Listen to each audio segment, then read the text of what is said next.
মুহররম মাসের দুইটা বড় বড় ফজিলতের কথা কোরআন এবং হাদিসের আলোকে বোঝা যায়। প্রথম ফজিলত হল রাসূল আকরাম সাল্লাল্লাহু আলাইহি ওয়াসাল্লাম এই মাস সম্পর্কে বলেছেন, আফজালুস সিয়ামি বা'দা রমাদান শাহরুল্লাহিল মুহাররম। রমজান মাসের পরে সবচেয়ে বেশি ফজিলতপূর্ণ এবং সবচেয়ে উত্তম রোজা হল মুহররম মাসের রোজা। এই জন্য উলামায়ে কেরাম মুহররম মাসে নফল রোজা রাখা অত্যাধিক ফজিলতপূর্ণ বলে উল্লেখ করেছেন।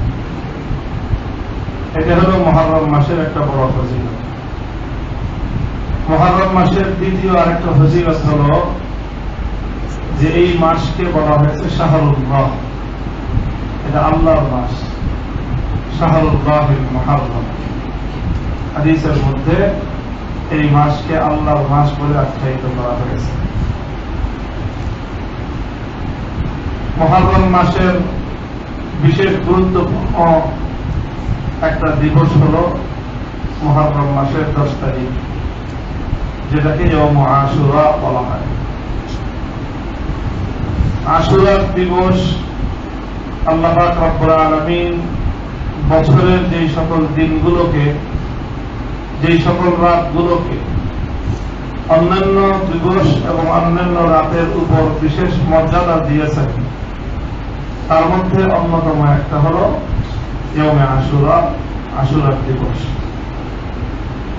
আশুরার দিবসের এই ফজিলত এটা রাসূল সাল্লাল্লাহু আলাইহি ওয়াসাল্লামের যুগ থেকেই বা তারও আগ থেকে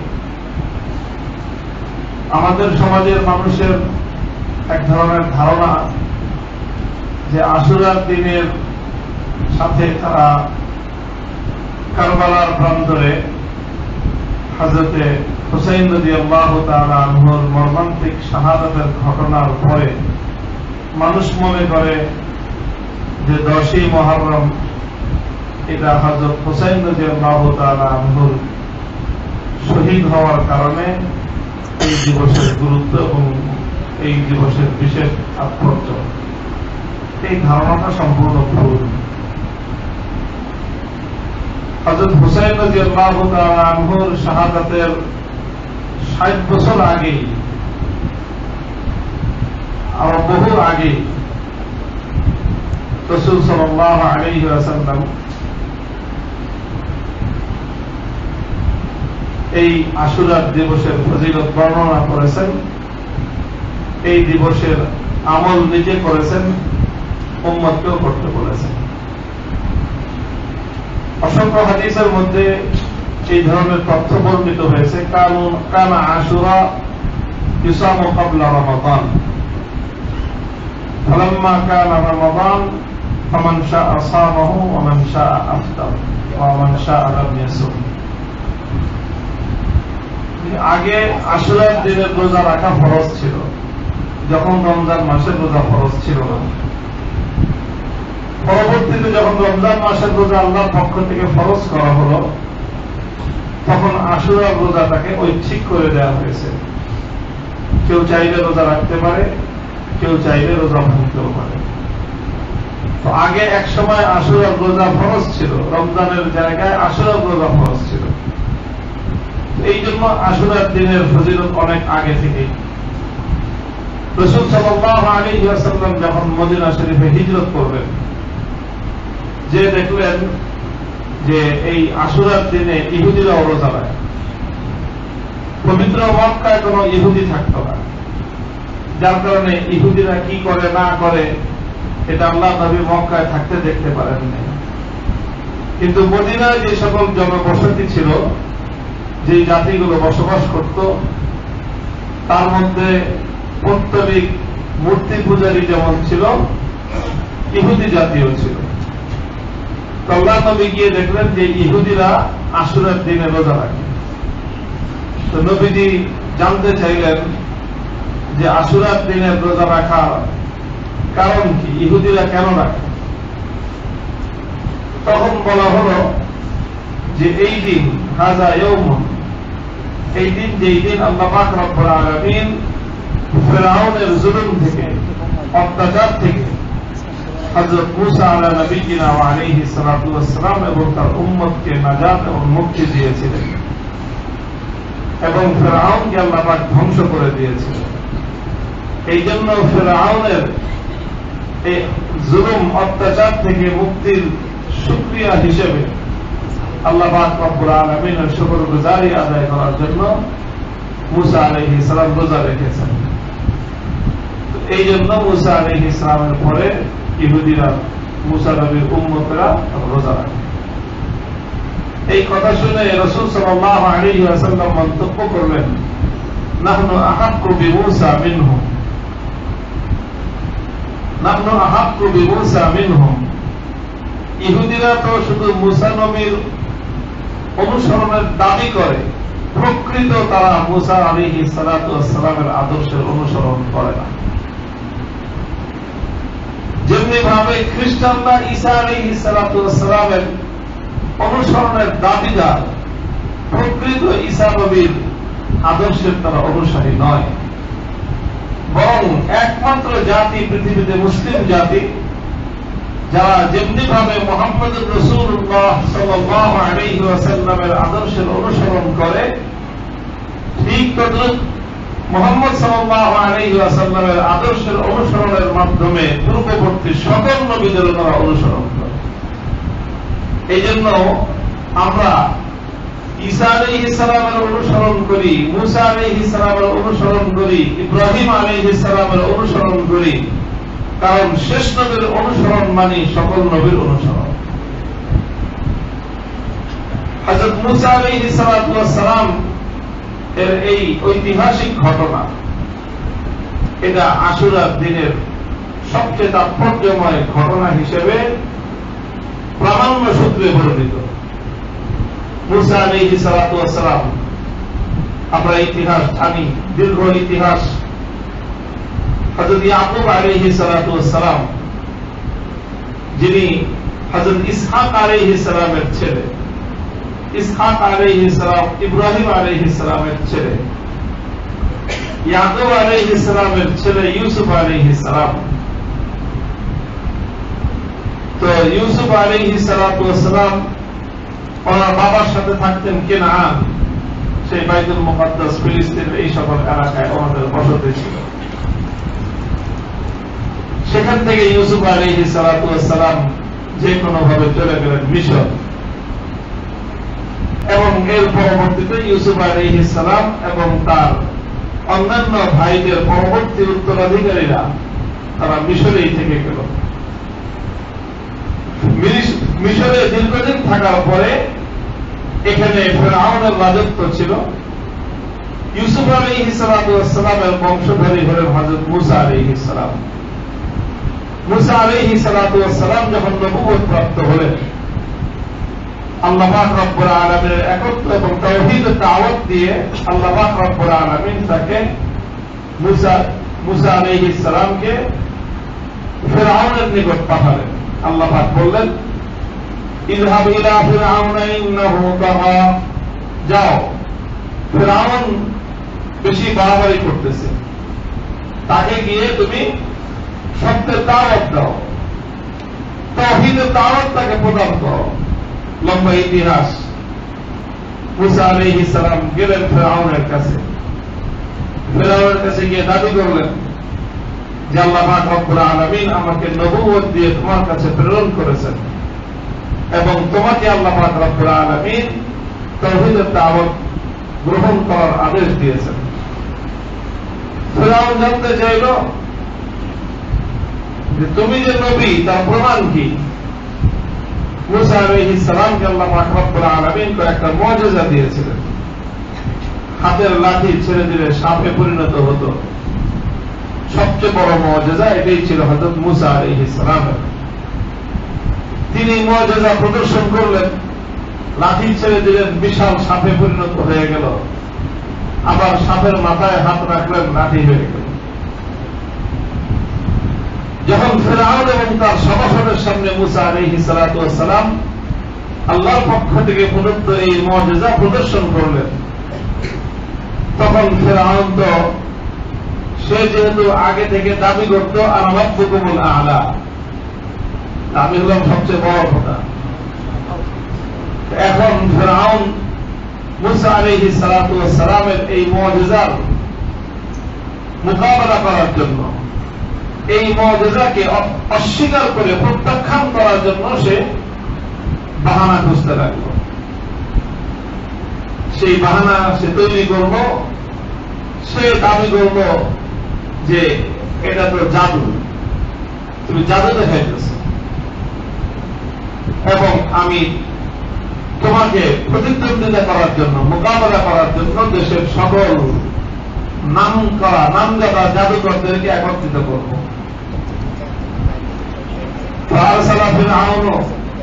সারা দেশের মধ্যে ফিরআউন ঘোষক পাঠায় দিল,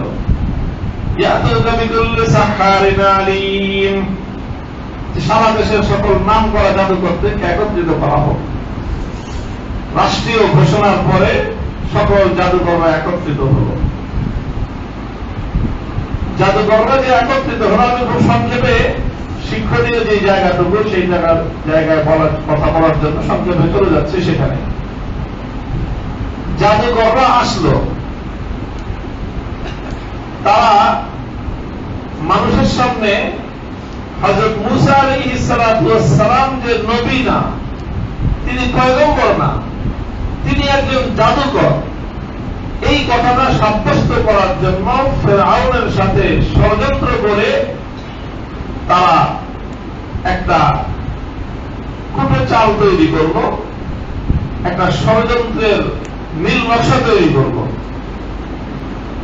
নীল নকশাটা হল যে মুসা আলাইহিস সালাতু ওয়াস সালাম যেই ধরনের লেবাস, পোশাক, ড্রেস আপ উনি নিজের জন্য অবলম্বন করেন, যে পোশাক তিনি পরেন, ফিরআউন যে সকল জাদুকরদেরকে একত্রিত করল, সেই জাদুকররাও ঠিক মুসা আলাইহিস সালামের মতো ওই ধরনের পোশাক পরল। উদ্দেশ্য হল মানুষকে এই কথা বোঝানো হয় যে দেখেন না, আমরা একই ধরনের ড্রেস পরি, কাজেই আমরা যেই দলের মুসা সেই দলের আলাইহিস সালাতু ওয়াস সালাম। এইরকম মানুষকে ধোঁকা দেওয়ার জন্য,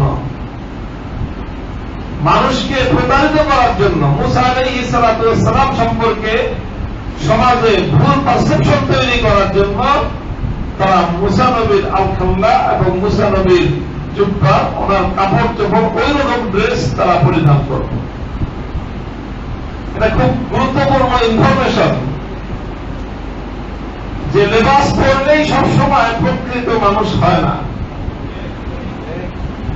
অনেক সময় ওলামায়ে কেরামকে, নবীদের উত্তরাধিকারীদেরকে জাতির সামনে নানাভাবে তাদেরকে বিতর্কিত করার জন্য যুগে যুগে যারা ফিরআউনের অনুসারী, তারাও সব ফিরআউনের এই কর্ম কলা কৌশল অবলম্বন করেছে।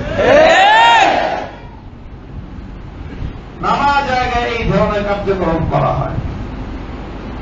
এটা নতুন কোন ষড়যন্ত্র না। লিকুল্লি ফিরআউনিন মুসা, যেরকম লিকুল্লি মুসা ফিরআউন। মুসা এবং ফিরআউন দুটো চরিত্র। মুসা আলাইহিস সালাতু ওয়াস সালাম হক এবং সত্যের প্রতীকী চরিত্র, আর ফিরআউন হল অত্যাচার, অন্যায়, জুলুম এবং অবিচারের প্রতীকী চরিত্র। কিয়ামত পর্যন্ত যুগে যুগে ফিরআউনের মতো এরকম অত্যাচারী, জালেম, অন্যায়কারী, সত্যকে অস্বীকারকারী এইরকম দাম্ভিক আল্লাহর জমিনে সৃষ্টি হবে। আর সেই সকল দাম্ভিক, অত্যাচারী, জালিমের হাত থেকে সাধারণ সত্যকে মুক্ত করার জন্য, মানুষের অধিকার প্রতিষ্ঠার জন্য মুসা নবীর অনুসারীরাও দুনিয়াতে প্রেরিত হবে।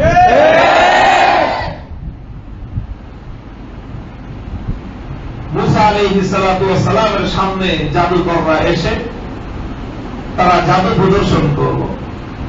জাদুটা প্রদর্শন করার ক্ষেত্রে তাদের একই ষড়যন্ত্র। মুসা আলাইহিস সালামের যেহেতু প্রধান মুআজিজা হলো যে হাতের লাঠি সাপ হয়, তো জাদুকররাও তারা একই ধরনের আইটেম জাদুর মধ্যে আনলো যে তারা তাদের فألقى حبالهم وعصيهم وقالوا بعزة فرعون إنا لنحن الغالبون তারা এরকম হাতের লাঠি রশি এই সবগুলো মাঠের মধ্যে ফেলে দিয়ে এগুলো দিয়ে সাপ তৈরি করবো يخير إليهم من سحرهم أنها تسعى তাদের জাদুর ভেলকিতে মনে হলো যে এই লাঠি আর রশিগুলো সাপে পরিণত হয়েছে।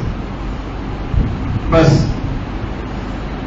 যখন ফেরাউন এই কাজ করলো, জাদুকরদেরকে মুসা আলাইহিস সালাতু ওয়াস সালামের বেশভূষায় সাজাইল এবং জাদুর আইটেম মুসা আলাইহিস সালামের মুআজিজা যেরকম সে ওই রকম মুআজিজা নিয়ে সে হযরত মুসা আলাইহিস সালামের মতো করে তার জাদুকরদেরকে নিয়ে মানুষের সামনে সাপ বানায় দেখাইল।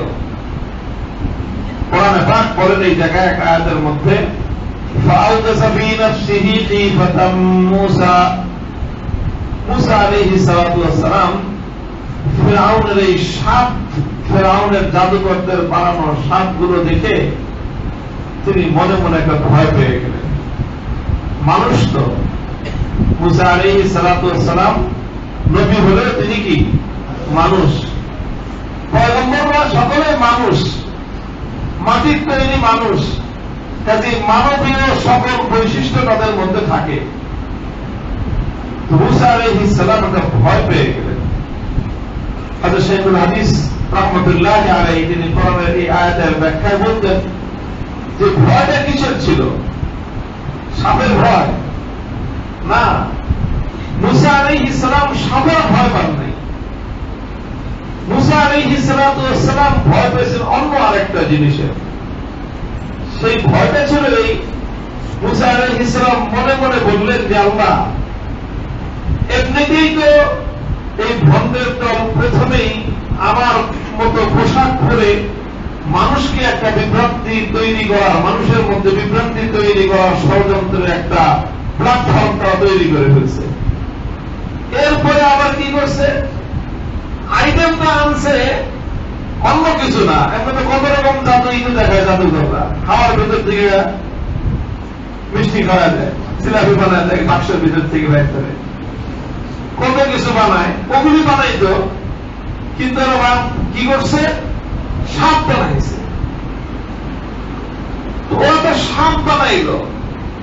আল্লাহ, তুমি আমাকে যে মুআজিজা দিছো সেই মুআজিজাটাও হলো লাঠি দিয়ে সাপ বানানো। হয়তো আমার সাপটা বড় হবে, আর ওরা যে সাপ বানাইছে সেই সাপটা হচ্ছে ছোট সাপ। এতে হয়তো জিতবো আমি, কিন্তু মানুষ তো ভুল মেসেজ পাবে। মানুষ মনে করবে যে ও মুসা নবীর সাপ যেহেতু বড়, তো উনি বড় জাদুকর, এদের সাপ যেহেতু ছোট, এই জন্য এরা ছোট জাদুকর। কত বড় পাজি, কত বড় দুষ্ট! যুগে যুগে যারা আলেম সমাজকে, পয়গম্বরদের অনুসারীদেরকে হে প্রতিপন্ন করতে চায়, তারা সকলেই এই চরিত্রের অধিকারী হয়, তারাও এই কাজ করে। মুসা আলাইহিস সালাতু ওয়াস সালাম মনে মনে ভয় পেয়ে গেলেন যে আল্লাহ, এখন আমি যদি লাঠি ফেলাই তা আমার লাঠি তো সাপ হবে, আমার তো অনেক বড় হবে, এটা আমি জিতবো। আমার তো নিজের জয়টা আমার উদ্দেশ্য না, ফিরআউনকে পরাজিত করাও আমার উদ্দেশ্য না, ব্যক্তিগত জয় পরাজয় আমি গ্রামের কাছে জীবনের মুখ্য কোনো উদ্দেশ্য হয় না। আমার তো মূল উদ্দেশ্য হল আল্লাহ, এই জাতির কাছে আমি তাওহীদের পয়গাম পৌঁছাতে চাই, মানুষ যেন হেদায়েত পেয়ে যায়, মানুষ যেন জাদু আর নবুয়তের পার্থক্য বুঝতে পারে। তারা জাদুকর আর আমি পয়গম্বর, আমি তোমার পক্ষ থেকে তাওহীদের দাওয়াত নিয়ে আসছি, এই পয়গাম যেন আমার জাতি বুঝতে পারে, এটাই হলো আমার উদ্দেশ্য। তাদেরকে পরাজিত করানো আমার উদ্দেশ্য না। এখন কেমনে কি হবে? আল্লাহ নবী মুসা আলাইহিস সালাম তিনি তো আর আলেমুল গায়েব না, তিনিও মানুষ, তিনি মনে মনে ভয় পাইতে থাকলেন। فأوجس في نفسه خيفة موسى قلنا لا تخف إنك أنت الأعلى। আল্লাহ পাক রব্বুল আলামিন মুসা আলাইহিস সালামকে অভয় বাণী দিলেন যে ও মুসা, তুমি তোমার হাতের লাঠি ছাড়ো, এরপরে এখান থেকে মিথ্যার ভিতর থেকে সত্যকে বের করে আনা। যে আল্লাহ প্রতিদিন ভোরবেলায় পৃথিবীর তিমির অন্ধকারকে, রাতের খুটখুটে অন্ধকারকে বিদরিত করে পূর্ব দিগন্ত থেকে সূর্যের আলো ভাসিত করে আনেন, আজও ফেরাউনের সাজানো সকল ঘন অন্ধকার, জাহেলিয়াতের অন্ধকার, বর্বরতার অন্ধকার, বিভ্রান্তি এবং গুমরাহির অন্ধকার থেকে হক এবং সত্যের আলোকে বের করে আনা আমি আল্লাহর জিম্মাদারি। মুসা আলাইহিস সালাতু ওয়াস সালাম লাঠি ফেললেন, সঙ্গে সঙ্গে সেই লাঠি সাপ তো হলো শুধু সাপ না, বরং এমন সাপে পরিণত হলো, বিশাল সাপের আকৃতি ধারণ করে, মুখটা হা করে বড় করে একটা নিঃশ্বাস গ্রহণ করলো। জাদুকরদের বানানো ভেলকিবাজের সকল সাপগুলো গিলে খেয়ে ফেলল, সকল সাপগুলো গিলে খেয়ে হজম করে ফেলল। মুসা আলাইহিস সালাম সেই সাপের মাথায় লাঠিতে হাত রাখলেন, সঙ্গে সঙ্গে সেটা আবার লাঠিতে পরিণত হয়ে গেল।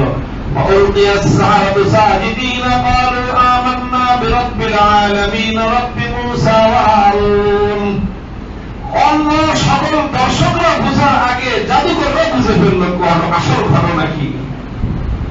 জাদুকররা সঙ্গে সঙ্গে সমগ্র মানুষের সামনে, সমস্ত দর্শকদের সামনে ফেরাউন এবং তার সকল সদস্যদেরকে তাদেরকে বিস্মিত করে দিয়ে, তাদেরকে স্তম্ভিত করে দিয়ে সকল জাদুকর মুহূর্তের মধ্যে সিজদায় লুটাইয়া পড়ল, চিৎকার করে বলতে আরম্ভ করল যে আমরা ফেরাউনের এই শিরকের পথ, মিথ্যার পথকে পরিত্যাগ করে মুসা আলাইহিস সালাতু ওয়াস সালামের হাতে হাত রেখে আমরা এক আল্লাহর উপর ঈমান গ্রহণ করলাম।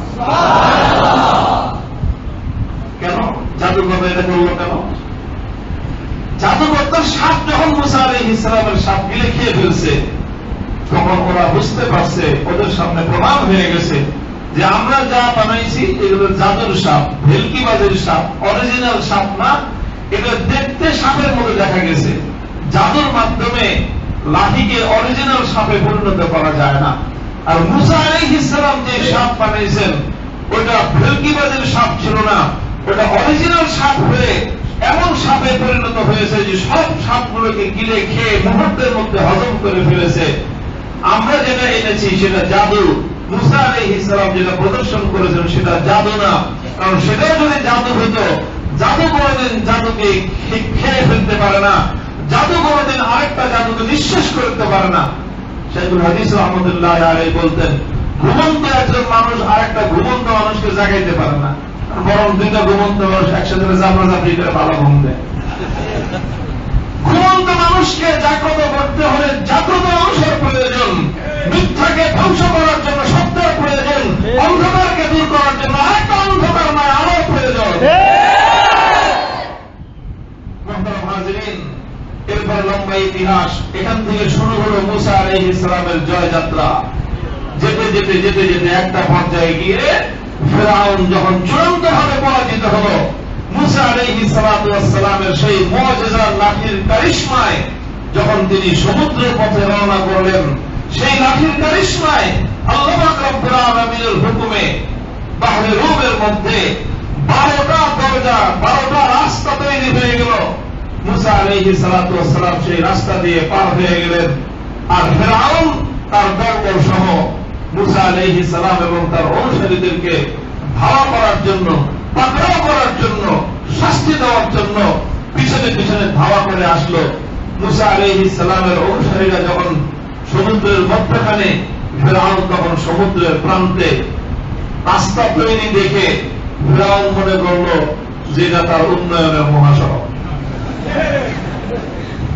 জাতিকে বুঝাইল যে দেখো তোমাদের জন্য আমি রাস্তা বানায় রাখছি, এই সব রাস্তা কে তৈরি করেছে? আমি ফেরাউন তৈরি করেছি। সে মানুষকে বুঝাইতে চাইল যে এগুলো তোমাদেরকে কে দিয়েছে?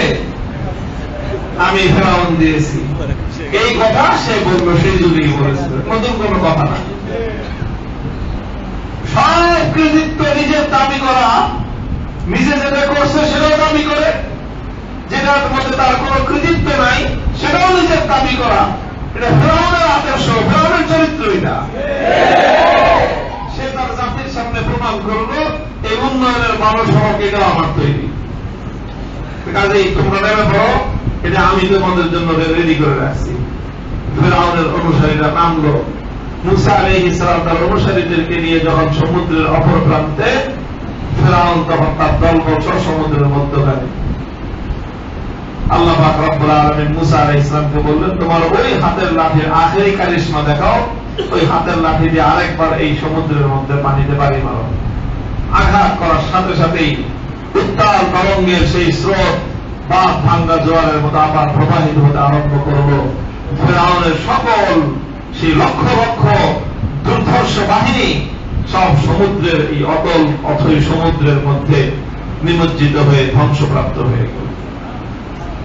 ফেরাউন ওই পানির মধ্যে ধ্বংসপ্রাপ্ত যখন হয়, শেষ মুহূর্তে ফেরাউন নিজেকে রক্ষা করার জন্য চেষ্টা করেছে, কিন্তু আল্লাহর পক্ষ থেকে তখন বলা হয়েছিল, আল-আনা ওয়া কাদ আসাইতা ক্বাবলু ওয়া কুনতা মিনাল মুফসিদিন। যখন আল্লাহর পাকড়াও চতুর্দিক থেকে আসা শুরু হয়ে যায়, তখন আর কোনো কাজ হবে না, তখন আর কোনো কাজ হবে না। আল-ইয়াওমা নুনাজ্জিকা বিবাদানিকা লিতাকুনা লিমান খালফাকা আয়া। আল্লাহ পাক রব্বুল আলামিন ধ্বংসের আগে ফেরাউনকে জানায় দিলেন যে আমি তোমার দেহটাকে সংরক্ষণ করব, কিন্তু ধ্বংস হবে এই আযাবে, এরপরে তোমার দেহটাকে আমি আল্লাহ সংরক্ষণ করব।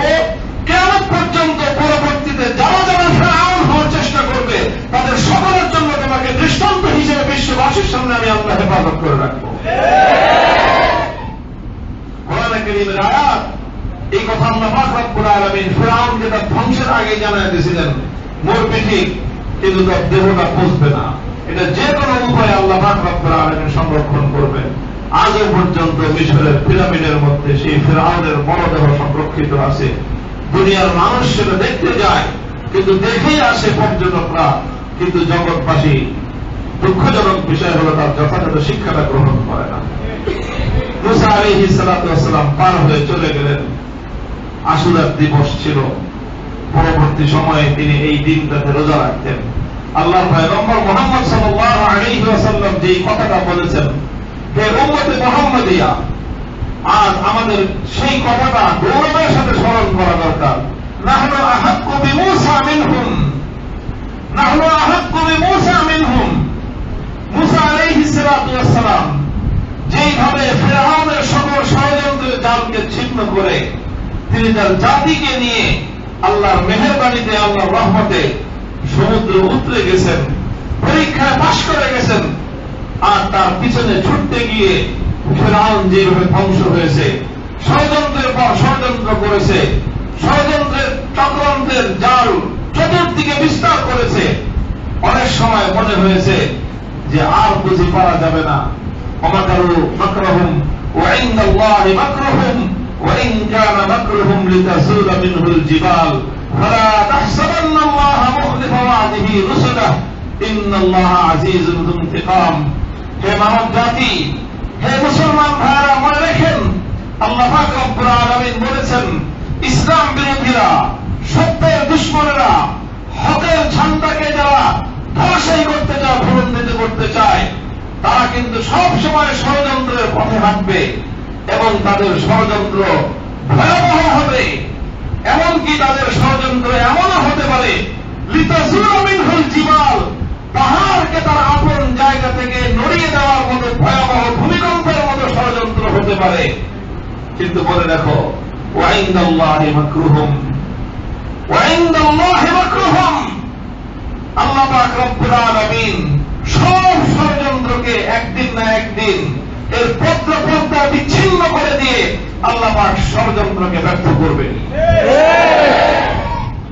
ইনশাআল্লাহ।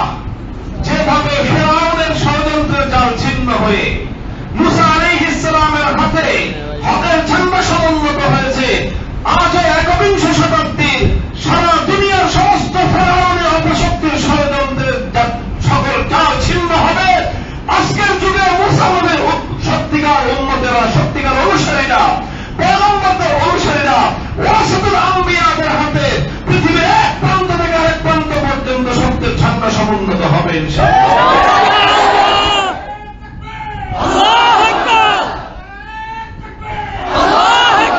ইনশাআল্লাহ এতে সন্দেহের কোনো অবকাশ নেই।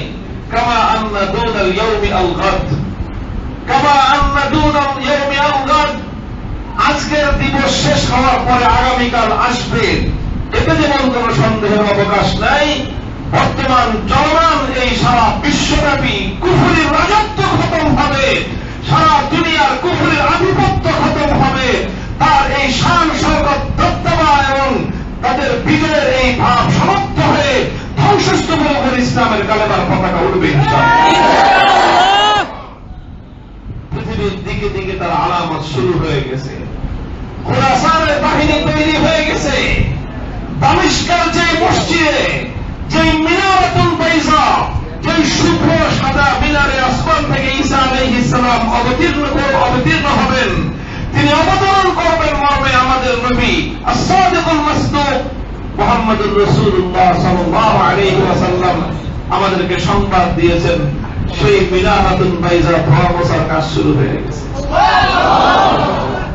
সেই মিনারাতুল বাইজা দীর্ঘ সংগ্রামের পর, প্রায় দীর্ঘ অর্ধ শতাব্দীকাল হাফিজ আল আসাদ, বাশার আল আসাদ কসাইদের বিরুদ্ধে রক্তক্ষয়ী জিহাদের মধ্য দিয়ে মুসলমানরা, সত্যিকার আল্লাহ দ্বীনের সৈনিকেরা এখন সেই দিমাশকের পবিত্র শুভ্র সাদা মিনার আজ মুসলমানদের হাতে আল্লাহ পাক সংরক্ষণ করে দিয়েছেন। এগুলো সব লক্ষণ, এগুলো সব আলামত। মৃত্যুর আগে, চূড়ান্ত ধ্বংসের আগে, বাংলা ভাষায় একটা কথা আছে, পিপিলিকার পাখা গজায় মরিবার করে। ধ্বংস যখন আসে ঘনাইয়া, যখন কারো ধ্বংস ঘনাইয়া আসে, তখন আমাদের আঞ্চলিক ঢাকার ভাষায় বলে তার তাফালিক বেড়ে যায়। যার মরণ কাছে আসে তার তাফালিক বেড়ে যায়। পৃথিবীতে সর্বশেষ দৌরত্ব চলছে কুফরির, তাফালিং চলছে কুফরির। এই তাফালিংটাই হল বিশ্বব্যাপী কুফরি শক্তির মরণ ঘণ্টা, এটাই হল তাদের পতন ঘণ্টা। ইনশাআল্লাহ আমাদের বাংলাদেশ, আমাদের এই পবিত্র জন্মভূমি, ইনশাআল্লাহ এখানেও আগামীর বাংলাদেশ ইসলামের বিজয়ের বাংলাদেশ। এদেশের ইসলামপন্থী মুসলমানেরা আপনারা সাহস করেন, হিম্মত করেন।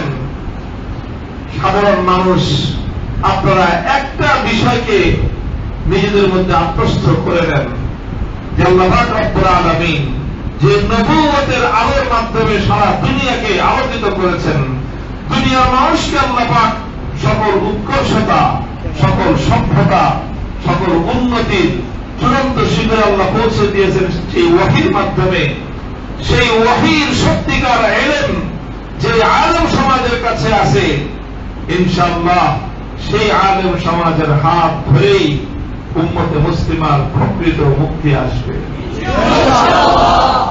যারা মনে করে যে হুজুররা তো খালি কোরআন হাদিস পড়ে, রাষ্ট্র চালায় কিভাবে, সমাজ চালায় কিভাবে, অর্থনীতি, রাজনীতি, কূটনীতি তারা চালায় কিভাবে, আমরা তাদেরকে বলবো শুধু ইমারতে ইসলামিয়ার গত 4 বছরের পারফরমেন্স দেখো। সারা দুনিয়ার সমস্ত বাঘা বাঘা রাষ্ট্রগুলোকে পিছনে ফেলে কিছু মোল্লারা, নিছক মোল্লা, দেওবন্দি মোল্লারা সারা দুনিয়াকে তাক লাগাইয়া দিয়েছে আফিমকে ধ্বংস করে, আফিমের ধ্বংসস্তূপের উপর কিভাবে জাফরানের চাষ করা যায়। সারা পৃথিবীর সকল উন্নত রাষ্ট্রগুলির অর্থনৈতিক অগ্রযাত্রাকে পিছনে ফেলে দিয়ে নিজেদের দেশের মুদ্রার মান বিশ্বের একটা উন্নত মডেলে পরিণত করার জন্য 5 বছরের সময়ের প্রয়োজন হয় না। পৃথিবীতে একমাত্র মোল্লা দেখিয়েছে সে আদর্শ। এবং সেই আমাদের চেয়ে বড় মোল্লা, আমাদের তো পাগড়ি ছাড়া মোল্লা, আমরা তারা পাগড়িওয়ালা মোল্লা, ডবল মোল্লা, চেয়ারের উপর পা উঠা দিয়ে বসে। তারা চেয়ারের উপর পা ঝুলে দিয়ে বসে না, পশ্চিমাদের বানানো চেয়ার টেবিলে ঠ্যাঙের উপর ঠ্যাং উঠা দিয়ে মোল্লারা পাগড়ি মাথায় দিয়ে বসে। সেই মোল্লারা যারা ইংলিশ জানে না, ইংলিশ পড়ে নাই, তারা মুসলমানদের কিতাব কোরআন দিয়ে শাসন দুনিয়াকে তাক লাগাইয়া দিয়েছে, সারা দুনিয়া তাদেরকে বয়কট করেছে, সারা দুনিয়াকে বিধ্বংগুলি দেখিয়ে 4 বছরে সারা বিশ্ববাসীর সামনে উন্নয়নের রোল মডেল হিসেবে প্রতিষ্ঠিত করেছে নিজেদেরকে। এই চাপাবাজের রোল মডেল না, চাপাবাজের রোল মডেল না। সর্বশেষ গতকালকে পৃথিবীর অন্যতম সুপার পাওয়ার সোভিয়েত রাশিয়া, যারা এক সময় এই মোল্লাদের ঝাঁটাপিটা খেয়ে বিদায় হয়েছিল, আবার তারা ফিরে এসে সেই মোল্লাদের হাতে হাত মিলিয়ে বলছে, যা হুজুর আপনারাই ঠিক রাস্তায় আছেন। স্বীকৃতি দিয়ে দিয়েছে ইমারতে ইসলামিয়াকে। এই শুরু হয়েছে, এই যাত্রা ইনশাআল্লাহ থামবে বাইতুল মুকাদ্দাস বিজয়ের মধ্য দিয়ে। বাইতুল মুকাদ্দাসে ইসলামের ঝান্ডা গাড়বে এখানকার মোল্লারাই। মোল্লাদেরকে নিয়ে তামসা করার দিন শেষ, মোল্লাদেরকে জঙ্গি করার দিন শেষ। যারা যারা মোল্লাদেরকে জঙ্গি বলেছিল তারাই মোল্লাদের কাছে এসে সারেন্ডার করতে বাধ্য হয়েছে। বিমান চালায় গেছে পালানোর সময়, এমন ভাবে বিমান চালাইছে যেমন রাস্তাঘাটে যেরকম যানজট হয়, রিক্সা ঠেলে নিয়ে যায়, সর্বশেষ বিমানটা ওইভাবেই তাদের পালাইতে হয়েছে। সব দৃশ্যগুলো বর্তমান এই একবিংশ শতাব্দীর বিশ্ববাসীকে আল্লাহ পাক দেখিয়েছেন। মুহতারাম হাজিরিন, আখেরি কথা বলে আমি আমার আলোচনা শেষ করতেছি। আশুরার দিন সমাগত, আগামী রবিবার। সেই মুসা আলাইহিস সালাতু ওয়াস সালামের আদর্শের বিজয়ের বাংলাদেশের মানুষ আল্লাহর পক্ষ থেকে সেই ধরনেরই এক সাহায্যপ্রাপ্ত জাতি। আল্লাহর পক্ষ থেকে সেই ধরনের সাহায্য এই বাংলাদেশেও এক ফেরাউন তৈরি হয়েছিল। লেডি ফেরাউন ছিল। এই লেডি ফেরাউনকে আল্লাহ পাক রব্বুল আলামিন এমন ভাবে উৎখাত করেছেন, ঠিক যেইভাবে আল্লাহ পাক আসল ফেরাউনকে ধ্বংস করেছেন। চতুর্দিক থেকে যখন তার দিকে পানির স্রোত পড়ে, জনতার স্রোত যখন ধাবিত হয়েছে, ও পানিতে ডুবে পড়েছিল, লেডি ফেরাউন বাতাসে ভেসে পড়েছে। আল্লাহ পাক রব্বুল আলামিন এই জাতিকে জুলুমের হাত থেকে মুক্তি দিয়েছেন। তার প্রত্যেকটা কর্মকাণ্ডের মধ্যে ফেরাউনের আদর্শের অনুসরণ ছিল। ঠিক যেইভাবে মুসা নবীকে জাতির সামনে হয়ে প্রতিপন্ন করার ষড়যন্ত্রমূলক ব্যবস্থা করত, লেডি ফেরাউনেরও প্রত্যেকটা পদক্ষেপের মধ্যে আলেম সমাজকে জাতির সামনে হে প্রতিপন্ন করার ষড়যন্ত্র ছিল। আহমদ শফি রহমতুল্লাহ আলাইহি থেকে নিয়ে শুরু করে আপনাদের ভাই মামুনুল হক পর্যন্ত যারাই হকের ঝান্ডা নিয়ে দাঁড়াবার চেষ্টা করেছে, জাতির কাছ থেকে সেই আলেমদেরকে বিচ্ছিন্ন করার জন্য এমন হীন কোন ঘৃণ্য কোন অপতৎপরতা নাই ফেরাউনের মতো, যেটা সে করে নাই। কিন্তু আমি যেটা বলেছিলাম, ওয়াকাদ মাকারু মাকরাহুম ওয়া ইনদাল্লাহি মাকরুহুম ওয়া ইন কানা মাকরুহুম লিতাযুলা মিনহুল জিবাল ফালা তাহসাবান্নাল্লাহা মুখলিফা ওয়াদিহি রুসুলাহ ইন্নাল্লাহা আজিজুন যু ইনতিকাম। আল্লাহ পাক প্রচন্ড রকমের প্রতিশোধ পরায়ণ। আমরা শুধু জানি আল্লাহ রহম করেন, আমরা শুধু জানি আল্লাহ দয়ালু, আমরা শুধু জানি আল্লাহ ক্ষমাশীল। আল্লাহ যেমন ক্ষমাশীল, আবার আল্লাহ যারা ধরেন তো আল্লাহ পাক রব্বুল আলামিন তার জন্য এরকম প্রচন্ড প্রতিশোধ পরায়ণ। আল্লাহর দ্বীন নিয়ে আল্লাহ পাক যারা খেলে ছাড় দেন, কিন্তু ছেড়ে দেন না আল্লাহ পাক রব্বুল ইজ্জত।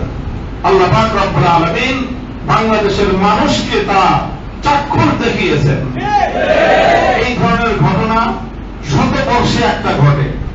বাংলাদেশের মানুষ সেই শতবর্ষের বিস্ময়কর আল্লাহর কুদরতের সেই মুআজিজা 2024 সালে দেখেছে। কাজেই এইবারের তো আসলে রোজা বাংলাদেশের মানুষের রাখাই দরকার।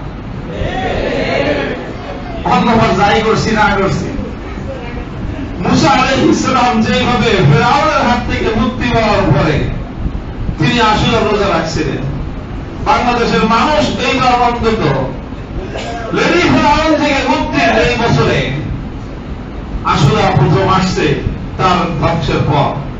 এই আশুরার দিবসে গোটা দেশের মানুষ নফল রোজা রাখবেন। এতে মুহাম্মদুর রাসূলুল্লাহ সাল্লাল্লাহু আলাইহি ওয়াসাল্লামের আদর্শের অনুসরণ হবে, মুসা আলাইহিস সালামের আদর্শের অনুসরণ হবে। আর পূর্ববর্তী 1 বছরের সমস্ত গুনাহ আল্লাহ মাফ করে দিবেন। বিজয় উদযাপন করতে গিয়ে গত 1 বছরে অনেক উল্টাপাল্টা হয়েছে, আমাদের অনেকে ভুল ত্রুটি হয়েছে। যারা যারা ভুল ত্রুটি করছেন বিগত 1 বছরে, অনেকে মানুষের হক মারছেন, অনেকে সুযোগ পেয়ে দীর্ঘ সময়ের পর সুযোগ পেয়ে মানুষের অন্যায়, মানুষের উপর অন্যায় করেছেন, জুলুম করেছেন, তওবা করেন। সব তওবা করে আশুরার দিন রোজা রেখে 1 বছরের গুনাহ আল্লাহ পাক আশুরার রোজার মাধ্যমে সগীরা গুনাহ আল্লাহ মাফ করে দেন, হাদিসের মধ্যে বর্ণিত হয়েছে। তবে রাসূল সাল্লাল্লাহু আলাইহি ওয়াসাল্লাম বলেছেন যে তোমরা শুধু আশুরার 1 দিনের রোজা উপর তোমরা ক্ষান্ত থাকবা না, বরং তোমরা কমপক্ষে আরেকটা রোজা রাখবা, হয় আগের দিন না হয় পরের দিন, 2টা রোজা মিলায় রাখবা। ইনশাআল্লাহ আমরা আমাদের ইয়মে আশুরা পড়তেছে রবিবার, তো হয় শনি এবং রবি অথবা রবি এবং সোম, আর যদি কেউ পারেন শনি রবি সোম 3 দিন। ইনশাআল্লাহ মুহররম মাসের 3টি রোজার মাধ্যমে আমরা এই ঐতিহাসিক ঘটনার শিক্ষণীয় বিষয়, আমাদের জন্য করণীয় বিষয়কে আমরা যথাযথভাবে আমল করার চেষ্টা করব। আল্লাহ পাক রব্বুল আলামিন আমাদের সকলকে কবুল করুন, তৌফিক দান করেন। ওয়া আখিরু দাওয়ানা আলহামদুলিল্লাহি রাব্বিল আলামিন।